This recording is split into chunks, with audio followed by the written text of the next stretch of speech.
వచ్చాను. నా వయసు ఇప్పుడు 80 అండి. విజయవాడ నుండి వచ్చాను. ఆవిడేమో 7 సంవత్సరాల క్రితం ఆ ఊరు వెళ్ళిపోయింది. పిల్లలందరూ పెళ్ళిళ్ళు అయిపోయింది. ప్రస్తుతం ఒక్కటి రోజు నేను రేయి మొదటి జాము నుండి అంటే 3 గంటల నుండి 5:30 వరకు ప్రార్థన చేసుకుంటాను.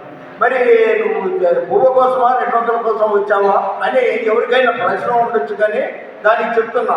చాలామందికి తెలుసు 21 షర్ట్ల మీద నేను నీలో ఉన్నవాడు లోకంలో ఉన్నవాడి కంటే గొప్పవాడు, యేసుక్రీస్తు యూదా గోత్రపు సింహం అని నా బట్టల మీద అన్నీ ఎంబ్రాయిడరీ చేయిస్తుంటా. అయితే నేను ఇప్పటికీ నేర్చుకున్నది గోరంతా, నేర్చుకోవాల్సింది కొండంతా అన్నట్టు దైవజనుడు మా మాటలు ఈరోజు విన్న తర్వాత నాకు యెషయా 44:26 గుర్తుకొచ్చింది. నేనే నా సేవకుని మాటను రూఢిపరిస్థితిని. నేను ఎంతో బలపడ్డానండి.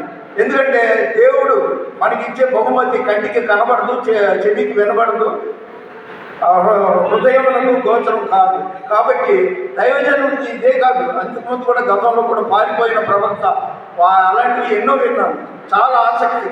మరి మీరు ఎందుకు వచ్చారు ఫ్రాన్సిస్ గారు అంటే మళ్ళీ చెప్తున్నాను, నేను ఈ వాక్యాలు లోకమంతా చదువుకుంటూ వెళ్ళాలి అనేది 21 షర్ట్ల మీద పెట్టుకున్నానండి. నేను వచ్చినందుకు నా శ్రమ వృధా కాలేదు. చాలా ఆత్మీయమైన బలమైన విశేషాలు తెలుసుకున్నాను. దేవుని స్తోత్రాలు. 5 నూరేళ్ళు బాగుండాలి. God bless you.